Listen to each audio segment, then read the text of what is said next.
નમસ્કાર દર્શક મિત્રો, હું નવીન મહેતા ન્યૂઝ ઓફ કચ્છમાં આપનું સ્વાગત કરું છું। આજે 8 ડિસેમ્બર જોઈએ આજના સમાચાર। કચ્છના કેટલાક લોકો ઇન્દ્રાબાઈને યાદ કરે છે, પણ ઇન્દ્રાબાઈનું જે મોટું યોગદાન છે તે આજે કચ્છના લોકો ભૂલી રહ્યા છે। પરંતુ ઇન્દ્રાબાઈ ગર્લ્સ હાઈસ્કૂલ ભૂલી નથી। માતૃશ્રી ઇન્દ્રાબાઈ ગર્લ્સ હાઈસ્કૂલના ગેટ મધ્યે તેમની પ્રતિમાનું રવિવારે અનાવરણ કરવામાં આવ્યું।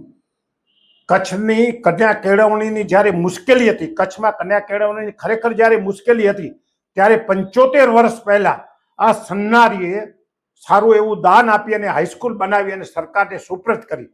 અત્યાર સુધી આ સ્કૂલમાં 1.5 લાખ વિદ્યાર્થીનીઓએ શિક્ષણ મેળવી પોતાની કારકિર્દી બનાવી છે।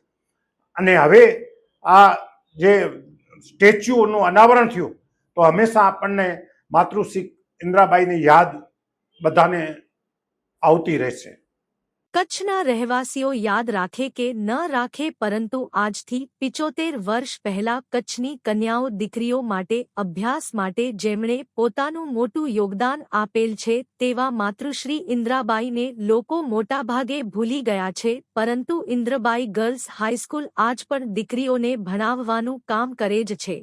ઇન્દ્રાબાઈના પૌત્ર રસિકભાઈ થાવરની ઈચ્છા હતી કે જ્યારે કચ્છમાં કન્યા કેળવણી માટે કોઈ વ્યવસ્થા ન હતી ત્યારે 75 વર્ષ પહેલા એક સ્ત્રીએ કચ્છની દીકરીઓને ભણાવવાનું સ્વપ્ન સેવેલ તેવી વિભૂતિને હંમેશા યાદ રાખવા માટે તેમનું સ્ટેચ્યુ રાખવું જોઈએ। 75 વર્ષ પછી આ સ્વપ્ન સાકાર થયું છે અને માતૃશ્રી ઇન્દ્રાબાઈ ગર્લ્સ હાઈસ્કૂલના ગેટ પાસે સુંદર મજાનું તેમની યાદગીરી સચવાય તેવી રીતે તેમની પ્રતિમાનું અનાવરણ કરવામાં આવ્યું છે।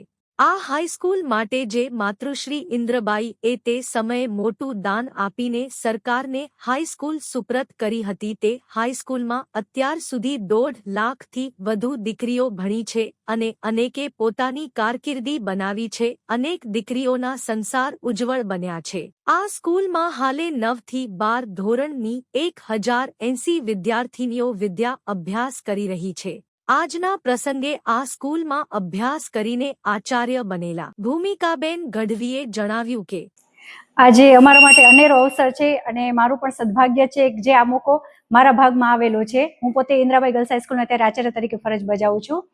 આજ રોજ જે 1949માં ઇન્દ્રાબાઈની સ્થાપના થઈ હતી તે માતૃશ્રી ઇન્દ્રાબાઈના સ્ટેચ્યુનું આજે અનાવરણનો કાર્યક્રમ રાખેલો હતો, જે એમના પૌત્ર કહી શકીએ રસિકભાઈ થાવર, જેમની બહુ જ ઈચ્છા હતી કે માતૃશ્રી ઇન્દ્રાબાઈનું સ્ટેચ્યુ અહીંયા કને આપણે પ્રસ્થાપિત અહીંયા કને બારેની સ્થાપના કરવી જોઈએ।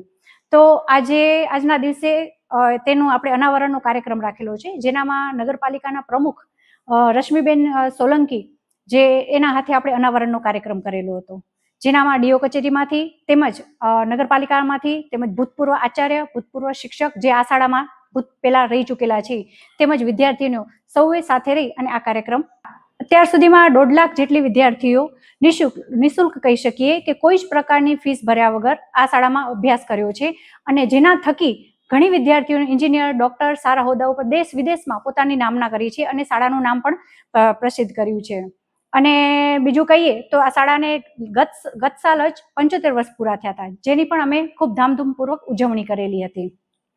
અત્યારે 9 થી 12 ધોરણ છે અને અત્યારે એનામાં 1080 વિદ્યાર્થીઓનો અભ્યાસ કરી રહી છે। હા, અમે અત્યારે વિદ્યાર્થી ઉપર જે વિદ્યાર્થીમાં સ્કિલ રહેલી છે, ઘણીવાર વિદ્યાર્થી ભણવામાં હોશિયાર હોય, કોઈ ગાયનમાં હોય, કોઈકમાં કલા હોય તો કોઈકમાં રમતગમતમાં હોશિયાર હોય, તો અમે વિદ્યાર્થીઓ પર ભાર દઈએ છીએ। કોઈ એવું નથી એક જ વસ્તુ પર ભાર દો, તમારામાં જે સ્કિલ રહેલી છે તમે એના ઉપર ફોકસ કરો। દરેક વિદ્યાર્થી ભણવામાં હોશિયાર નથી હોતી, દરેક વિદ્યાર્થી રમવામાં હોશિયાર નથી, દરેક વિદ્યાર્થી સાંસ્કૃતિકમાં નથી હોતી, તો તેની સ્કિલ ઉપર અમે ભાર દઈ તેને ધ્યાનમાં રાખીને જ ગત સાલ જ અમે રમતગમતના 4 મેદાન બનાવ્યા છે। એક બાસ્કેટબોલનું મેદાન છે, 2 વોલીબોલના મેદાન છે અને પાછળ જ બેડમિન્ટનની કોર્ટ બની રહી છે।